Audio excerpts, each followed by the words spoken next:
também isso me fez lembrar, você abriu falando, né, da Oca também, da relação com a agroecologia, e quando a gente fala de cultura, eu vejo que que a gente dialoga muito numa perspectiva agroecológica, também, na arte, né, e lembrei de um professor, que é meu orientador, mas é um grande violeiro, um professor chamado Ivan Vilela. E o Ivan, uma vez eu estava assistindo uma aula dele, sobre música fora dos cânones. E ele começou essa live dele dizendo assim: a gente entra juntos numa horta. Entramos numa horta. E facilmente a gente consegue reconhecer no chão um pé de alface. Todos nós que estamos numa grande cidade, qualquer um que olhar para o chão sabe o que é um alface.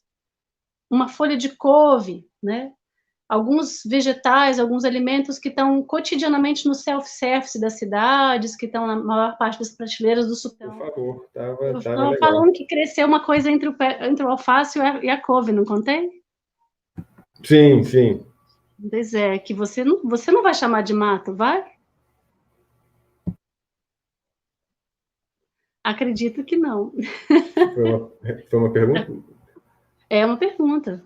Não. Uma coisa, né? Você não vai chamar de mato, mas muita gente chama. Muita gente acha Sim. que a gente tem que arrancar, né? Que o que vale é aquilo que a gente conhece, aquilo que tem valor é aquilo que a gente tradicionalmente já conhece.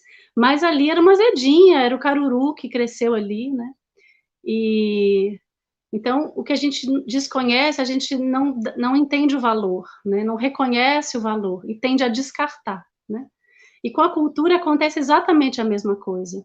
Quanto mato tem por aí, né? Quantas punks tem por aí? A diversidade da cultura é muito maior do que aquilo que se vê, que se ouve, que chega no rádio, na televisão, pela internet, pelos amigos, né? É uma imensidão a diversidade.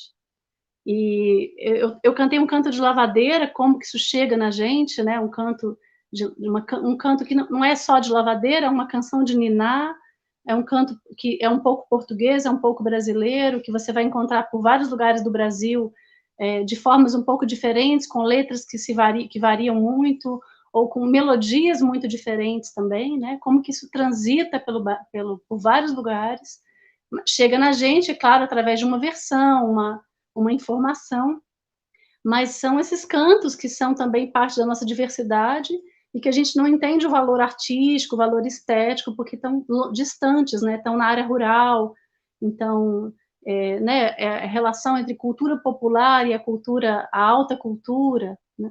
E na arte a gente tem essa mesma questão, aliás, na cultura a gente tem essa mesma questão, e isso se reflete, né, nas políticas públicas de cultura, se reflete na hora de que as pessoas vão preparar os editais, porque precisam organizar tudo dentro de caixas, né?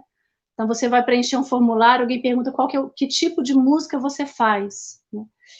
Mas e aí, eu tenho que botar que eu faço sertanejo, axé, MPB, pop, rock, mas e se eu não faço nada disso, né?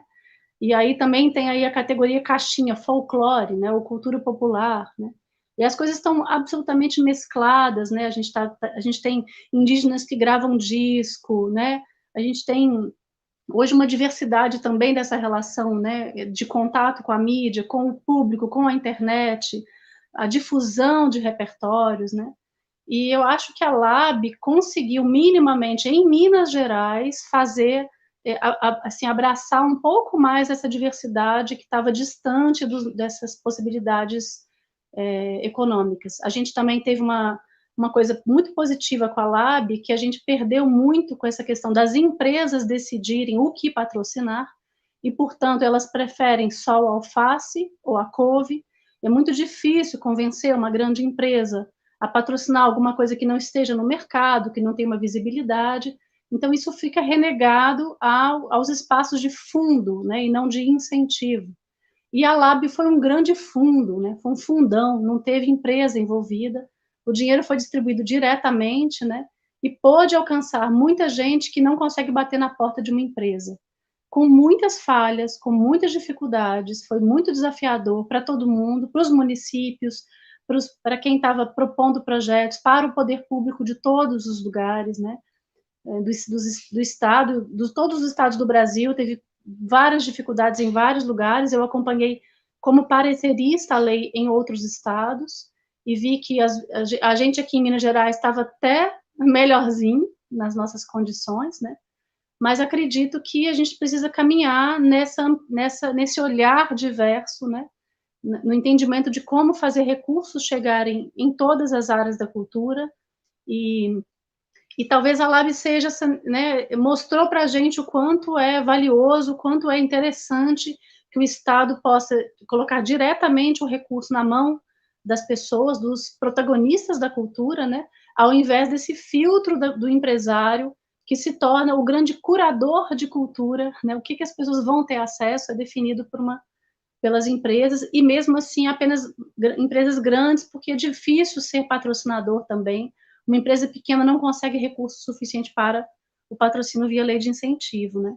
Então, a Lab, eu acho que abre uma perspectiva que a gente pode discutir políticas públicas de cultura a partir da experiência da Lab. Quando você fala, né, quem estava na Alemanha, fui estudar na Alemanha, como é que eu estou no Jequitinhonha, né?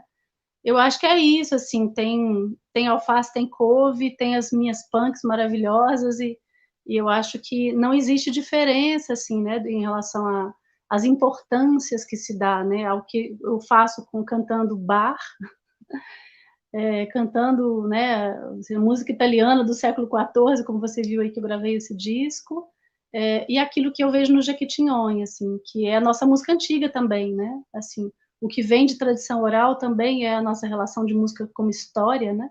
Então a perspectiva é muito, para mim, ela está no mesmo lugar, sem uma hierarquia.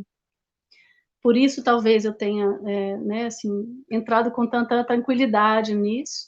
E, claro, essa referência que você falou, se virou uma referência para o grupo, né? Eu acho que vale a pena contar para as pessoas, né, Guilherme, que a gente constituiu uma espécie de guarda-chuva, chamado Padaria de Projetos, que foi uma iniciativa que eu tive com alguns contatos que eu consegui fazer no Vale do Jequitinhonha, e depois isso, automaticamente, através das próprias pessoas, essa rede se ampliou, né?